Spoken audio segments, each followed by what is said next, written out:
Mis queridos amigos, queridos hermanos de la Hermandad del Calvario de Sevilla, aquí estamos de nuevo con el corazón muy agradecido por esta invitación que ustedes me han hecho para ir reflexionando sobre los buscadores de Dios. En esta segunda intervención nos vamos a fijar en el profeta Isaías, sobre todo porque estamos en el tiempo de Adviento y durante estas dos primeras semanas y algo más todavía, vamos leyendo textos del libro de Isaías, de las tres partes del libro de Isaías, porque se suele decir que lo que hoy conocemos como libro de Isaías fue escrito por autores y hasta en siglos distintos.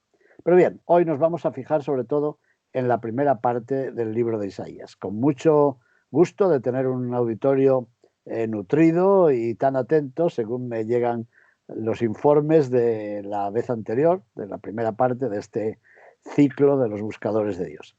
Vamos a titularlo Isaías o la búsqueda de un Dios santo. Cuando hablo sobre Isaías, quizá porque me gusta el arte, siempre me imagino que estoy recordando a Rafael. Rafael que murió en el Sábado Santo del año 1520. Es decir, en este año que está a punto de terminar hemos celebrado los 500 años de la muerte de Rafael.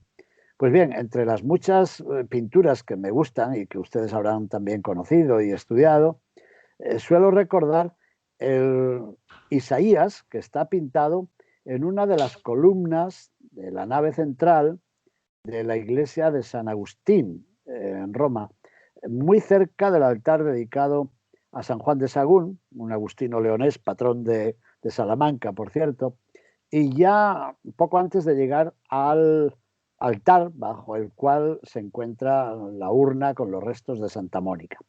Iglesia de San Agustín en Roma, allí tenemos una imagen de Isaías pintada por Rafael, por si alguien quiere buscar aspectos artísticos que han representado a este profeta. Pues bien, vivía en la ciudad santa de Jerusalén.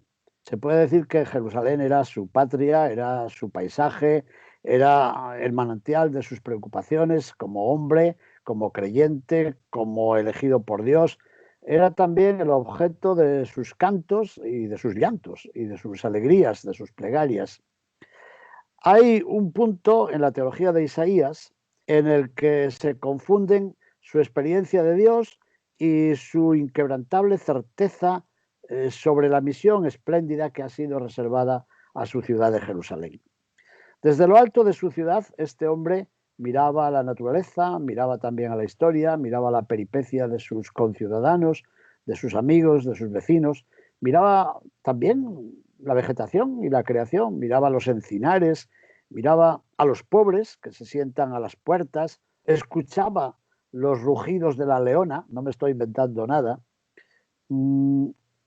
oía, veía también el rebrillo de las armas que enarbolan los ejércitos asirios que amenazan siempre a su ciudad.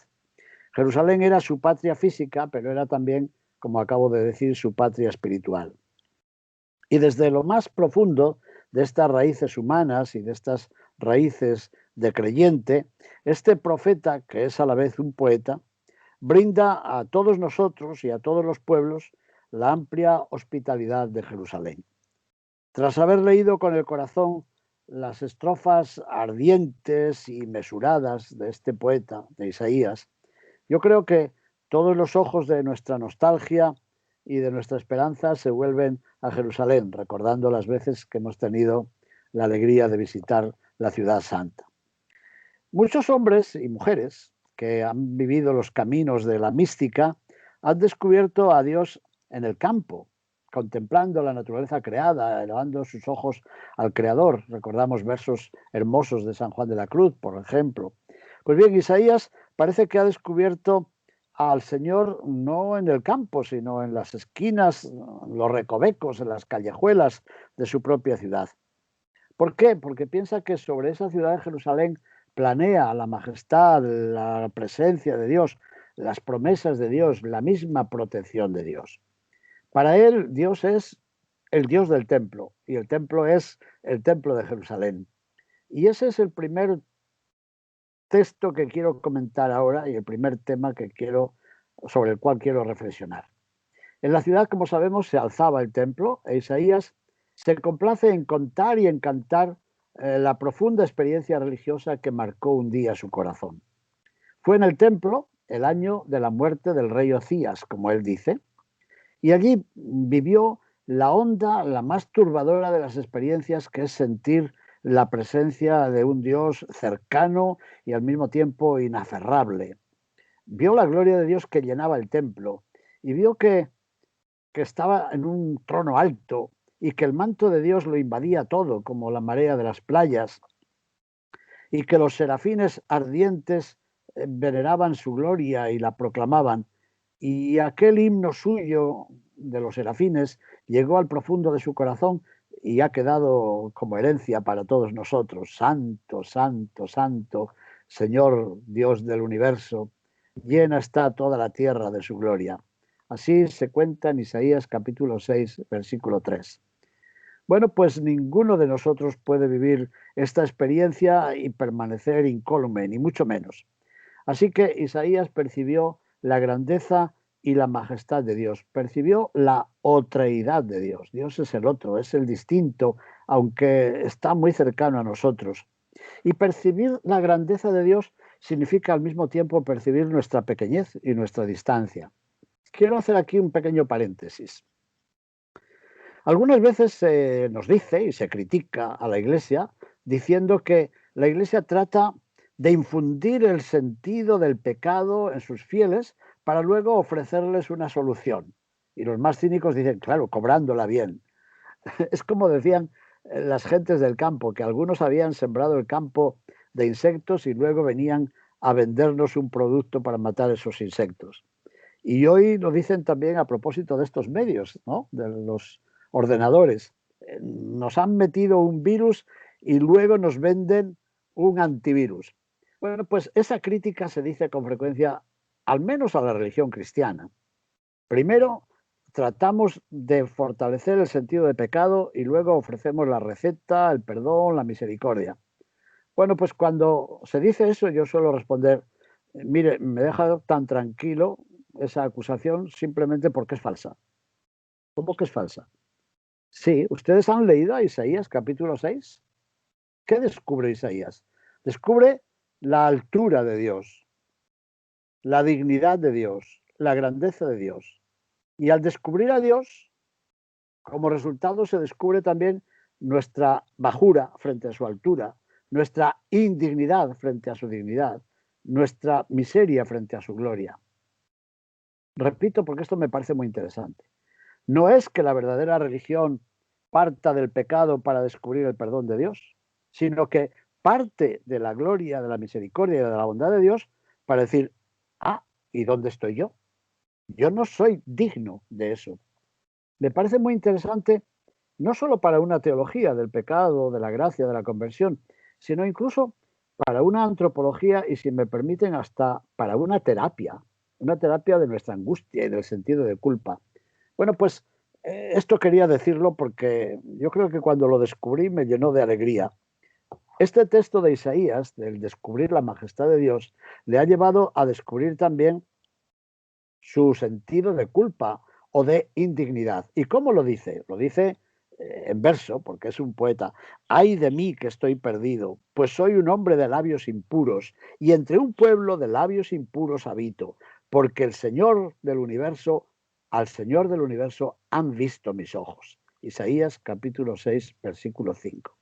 Y el paso siguiente es descubrir que Dios necesita también al pecador, necesita también al culpable, necesita también al indigno, porque escucha la voz de Dios que llama y que dice, ¿a quién enviaré?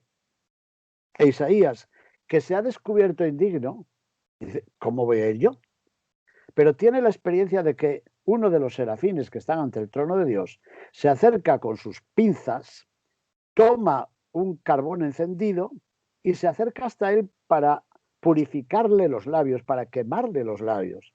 Evidentemente es una metáfora que nos indica que nuestro pecado es perdonado, quemado por el Dios de la gloria, el Dios de la bondad, el Dios de la misericordia. Y una vez purificado, ya se atreve a decir al Dios que dice a quién enviaré, se atreve a decir, heme aquí estoy, envíame a mí. ¿Qué les parece?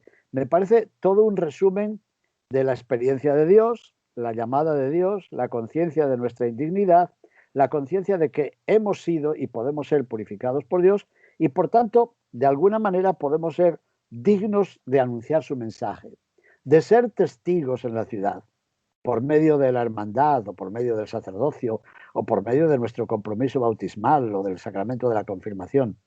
Me parece esta primera parte muy importante para ustedes, para mí, para todos los que tenemos eso, la sensación de ser buscadores de Dios.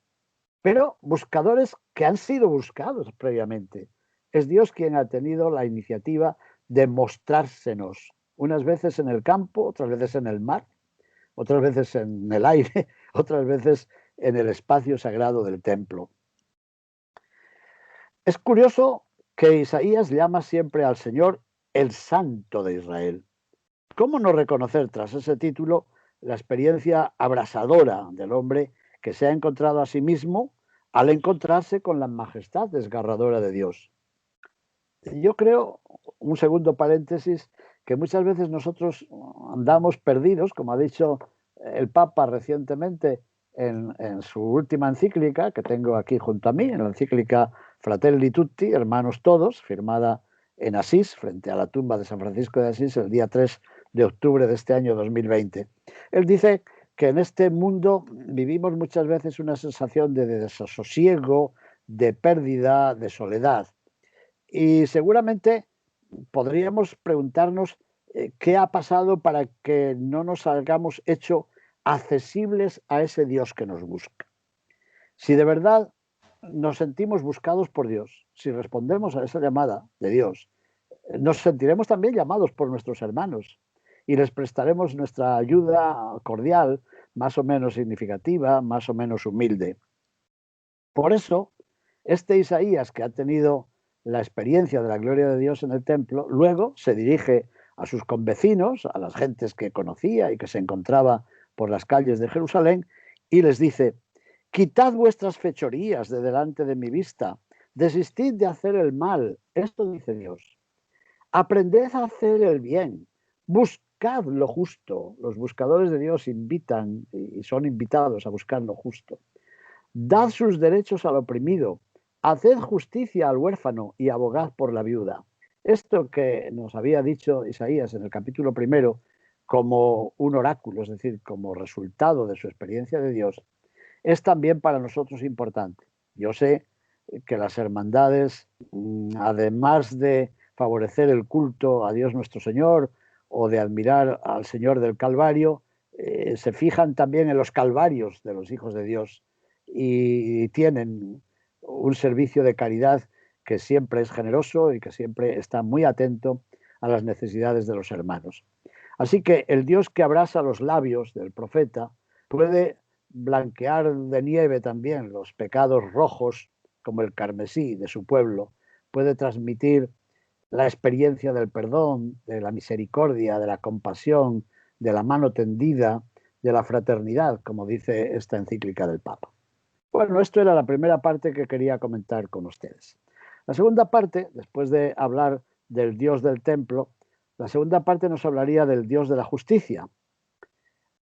Ya hemos hablado un poquito de cómo el descubrimiento de Dios nos ayuda a descubrir también la injusticia que padecen nuestros hermanos. Pero eso se ve todavía mucho más claro en el capítulo 3 del libro de Isaías, donde dice él, con palabras del Dios justo, vosotros habéis incendiado la viña, lo robado al pobre lo tenéis en vuestras casas. ¿Pero qué os importa? Machacáis a mi pueblo y moléis el rostro de los pobres. Impresionante. A lo largo de la historia de la Iglesia ha habido muchos que hablaban así. Por ejemplo, recuerdo a San Juan Crisóstomo y a un apóstol de Andalucía como San Juan de Ávila, que predicaba también en estos términos vivos, interpelantes. ¿Cómo podéis presentaros ante el Dios justo cuando vosotros no practicáis la justicia? Viene a decir Isaías. La voz de Isaías este poeta de la ciudad, como decía antes, suena con unos tonos muy semejantes al de otro profeta al que yo estimo mucho, Amós, aquel pastor de Tecoa, una aldea cercana a Belén, que subió a Samaria un día tal vez a vender sus terneros y se encontró con casas de un lujo inmenso y al mismo tiempo con una gran pobreza. Y vio que hasta los jueces se vendían por un par de sandalias, que los prestamistas prestaban dinero, pero recibían una prenda, y como prenda recibían el manto del pobre, y según la ley tenían que devolver ese manto antes del atardecer, para que el pobre tuviera con qué cubrirse durante la noche. Pero aquellos no lo cumplían. Y Amós gritaba contra aquella injusticia. Amós veía a Israel también como una viña. Y esa idea también la ha recogido Isaías, que es posterior a Amós. En un muy bien cómo me impresionó en unos ejercicios espirituales cuando era joven seminarista en el Seminario de León, porque el predicador, un sacerdote navarro muy conocido en toda España, comenzó sus ejercicios con este poema: voy a cantar el cántico de la viña de mi amigo. Tenía mi amigo una viña en un fértil recuesto, la cavó, la descantó, edificó en ella una torre, un lagar, la rodeó de una cerca, la plantó con vides selectas. Esperaba que diese buenas uvas y dio agrazones, uvas amargas. Ahora bien, habitantes de Judá, vecinos de Jerusalén, decidme, ¿qué más pude yo hacer por mi viña que no lo hubiera hecho? ¿Qué haré ahora? Derribaré la cerca, dejaré que sea pisoteada por todos los que vienen por el camino. Esa imagen de la viña será recogida también por Jesús, como sabemos, lo hemos leído este año varias veces en el Evangelio según San Mateo. Bueno, pues esa imagen, ese poema tan bello de la viña que no ha respondido a las esperanzas de su amo, eso es de Isaías. Isaías tiene la conciencia de que su pueblo de Israel no ha sido fiel a la alianza, no ha producido los frutos que Dios esperaba al plantar, al cuidar, al mimar esa viña. ¿Cómo decirlo? En mi libro Buscadores de Dios, en el volumen segundo, digo que el profeta vive la contradicción de los amores imposibles. Le duele que el pueblo al que él ama no sea fiel al Dios al que él ama. Esa es su contradicción y ese es su dolor, esa es su tragedia. Dios esperaba de su pueblo justicia y hay asesinatos. Esperaba honradez y hay alaridos.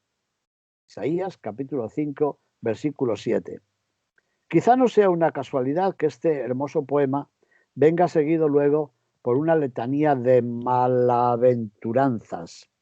Las bienaventuranzas eran muy conocidas en Israel, bueno, y en nuestra tierra. También decimos, dichoso fulanito que ha tenido un hijo que ha hecho una buena carrera en la universidad. Y fíjate, decimos muchas veces cuáles son nuestros valores utilizando el lenguaje de las bienaventuranzas. Este estilo lo tenemos en el primer salmo: dichoso el hombre que sigue el camino del Señor, porque será como un árbol plantado al borde de la acequia. En otro salmo se dice, dichoso el que se apiade y presta. En otro se nos dice, dichoso el pueblo que tiene esta confianza en el Señor. Esas son bienaventuranzas, que como sabemos las utilizará también Jesús en el Evangelio según San Mateo, capítulo 5. Dichosos los pobres de espíritu, dichosos los mansos, dichosos los que lloran, dichosos los que buscan todavía la justicia, dichosos los misericordiosos y compasivos, dichosos los de corazón limpio, dichosos los trabajadores, los artesanos de la paz, y dichosos los que son perseguidos por mantenerse fieles a la santidad y a la justicia. Bueno, pues si hay bienaventuranzas, también hay malaventuranzas. Por cierto, también Jesús las tiene. ¡Ay de vosotros, escribas y fariseos, hipócritas!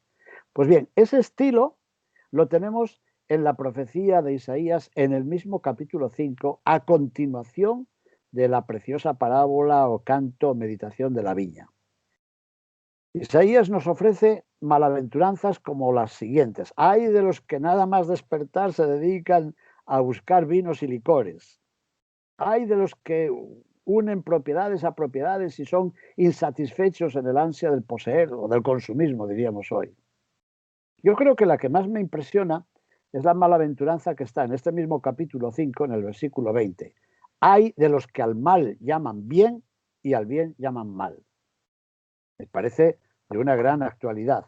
En la encíclica a la que ya he aludido 2 veces, el Papa Francisco nos dice que uno de los problemas serios de este tiempo, de este momento, es que hemos olvidado el sentido de la verdad.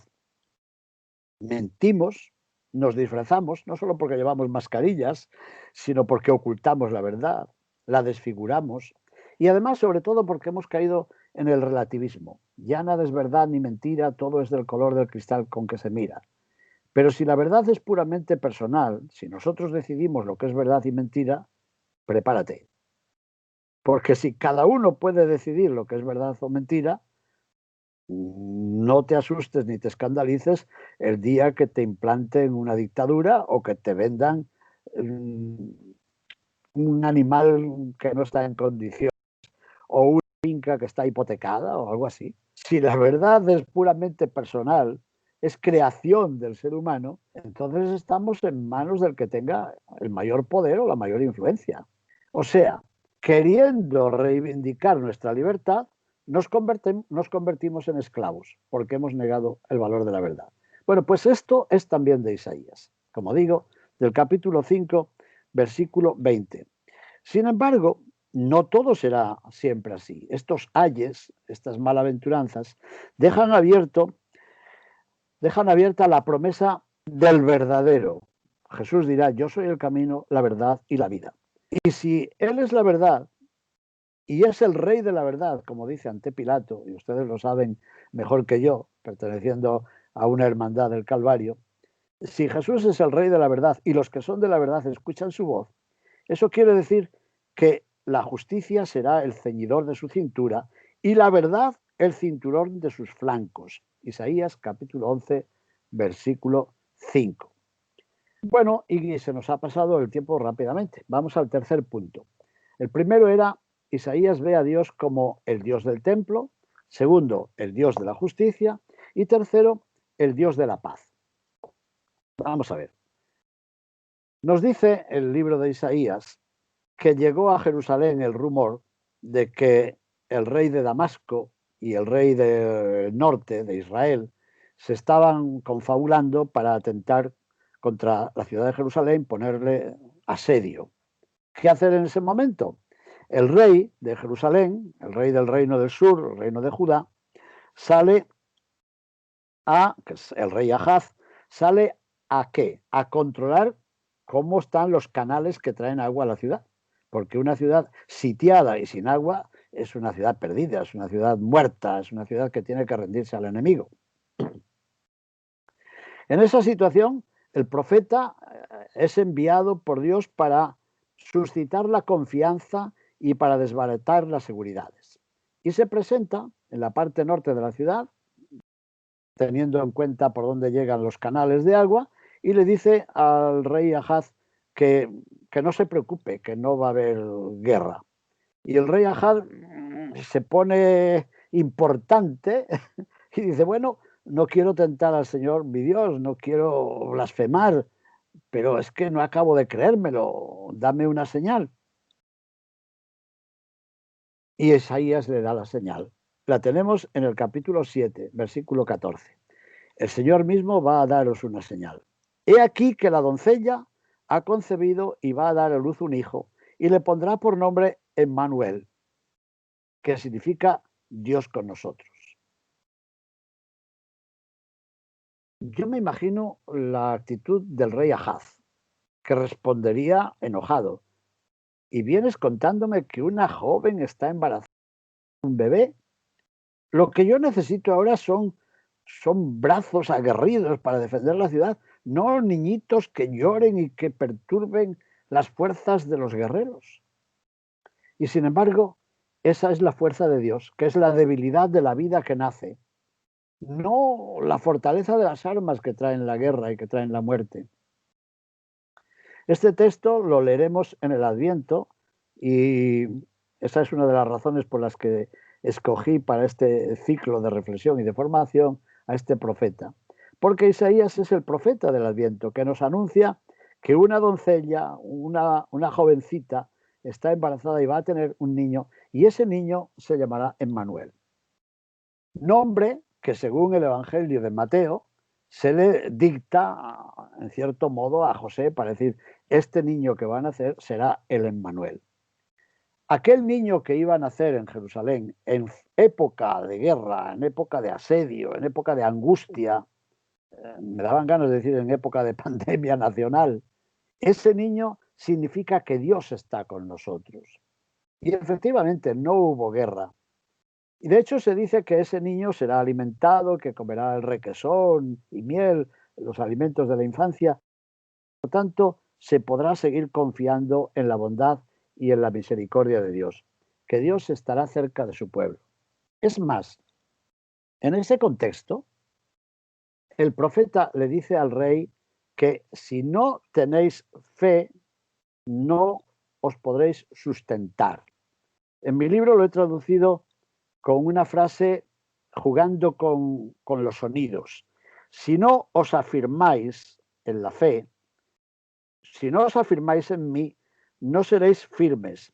Y es que el texto hebreo juega con el verbo amán, y el verbo amán significa ser firme, sostenerse, de donde viene la palabra amén.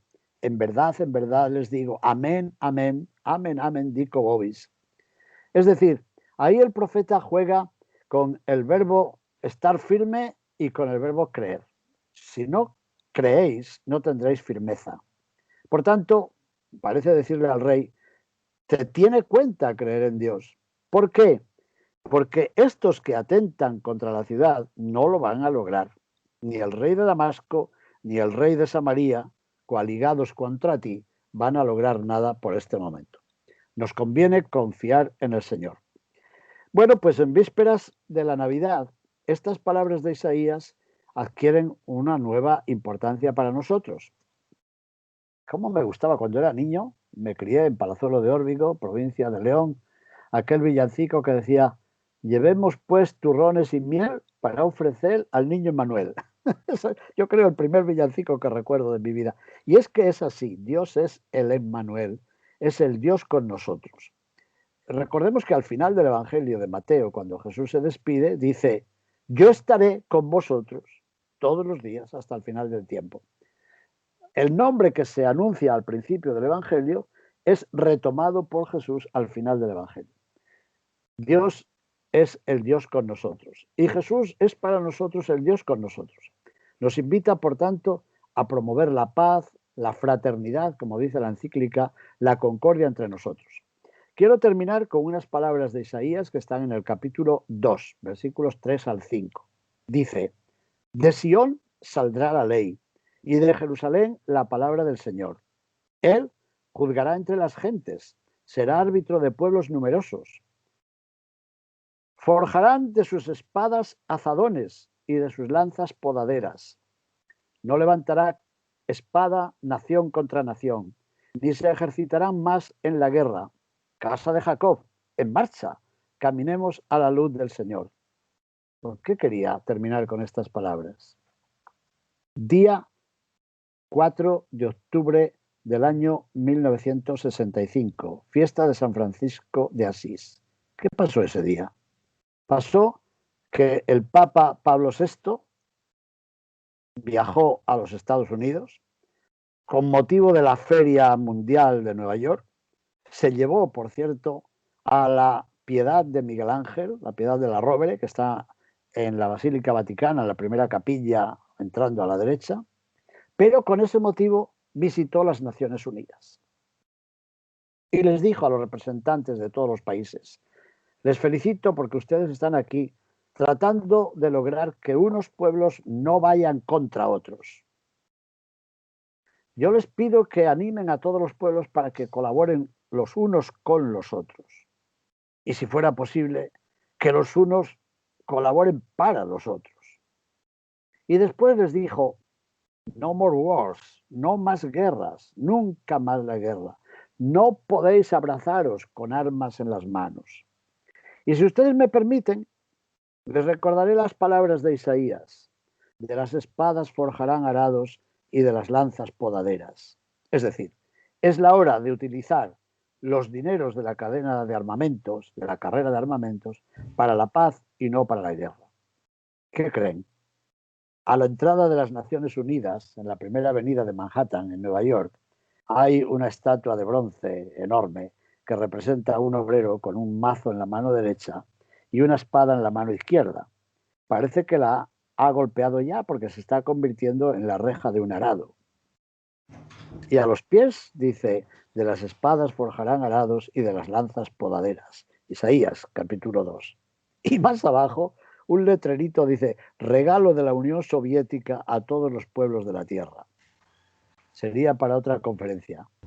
Yo le he preguntado a Monseñor Macchi, secretario personal de Pablo VI, cuando el Papa fue a las Naciones Unidas, ¿ya estaba esa estatua y por eso se refirió a Isaías? Al contrario, ¿cómo se le ocurre? Porque el Papa citó a Isaías pidiendo a todos los pueblos de la tierra la paz. Por eso se regaló esa estatua en tiempos todavía de la Guerra Fría, en tiempos en que teníamos misiles con cabezas nucleares apuntando de un lado al otro y del otro al uno. Pero esta lección, esta meditación hoy sobre Isaías, quiere invitarnos a pensar en el Emmanuel que nos trae la paz, en los ángeles que nos cantarán en la noche de Navidad, gloria a Dios en el cielo y en la tierra paz, a los hombres a los que Dios ama, a los hombres y mujeres que gozan del amor, de la buena voluntad de Dios. Con eso, mis queridos hermanos, no me queda más que desearles una feliz y santa Navidad, una feliz y santa celebración del nacimiento de nuestro Señor Jesucristo. Ahora hay que decirlo entero, porque en muchos lugares y muchas personas que han olvidado lo que vamos a celebrar en la Navidad. Así pues, feliz celebración del nacimiento de nuestro Señor Jesucristo. Bendiciones para todos y muchas gracias.